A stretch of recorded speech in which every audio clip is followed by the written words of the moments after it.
Push-ups are one of the most fundamental bodyweight exercises and are very popular.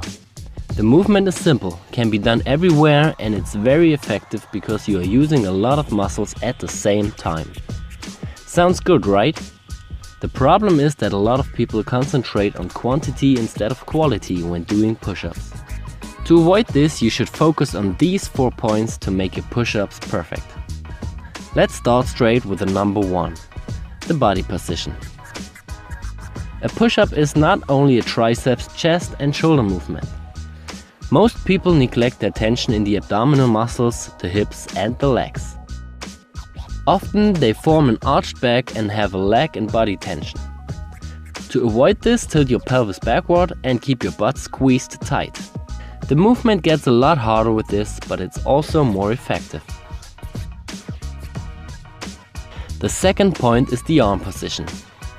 The arm position doesn't really matter in terms of the perfect execution.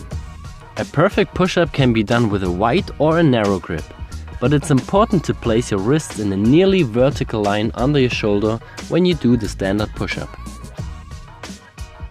There are still exceptions for that rule, for example when you are doing pseudo planche push-ups, which puts the focus more on your shoulder. Or when you're doing sphinx push-ups, which are a triceps dominant movement. If you are working with standard push-ups and choose a wider grip, it involves the chest more than a close grip, and a close grip sets the focus more on your triceps. The only thing you should avoid completely are out-flared elbows, because this puts a lot of stress on your shoulder, which can lead to injuries.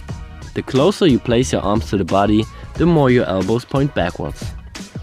The wider you place your arms, the more your elbows going away from your body, but they still point more backwards than to the side. The third point is the range of motion. This is quite simple, just don't cheat. Go all the way up and all the way down and let your body straight. Don't decrease the range of motion by bringing your head forward or your hips down. The last point is the shoulder blade movement. This is a very neglected point. When you're going down, your shoulder blades come together, and when you're going up, they go apart. You should also focus on pushing them downward instead of upward. But don't forget, there's still difference between a passive and an active way of this shoulder blade movement. If you are too weak in the shoulder girdle, your shoulder blades come together because you are not able to hold your body against the gravity. You can see this especially at the top of the movement. When you are going down, always focus on the tension and an active shoulder blade movement. Don't let yourself fall down into your structures.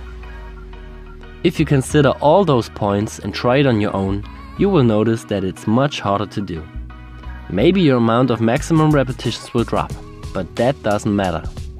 Always focus on quality over quantity, and you will be rewarded with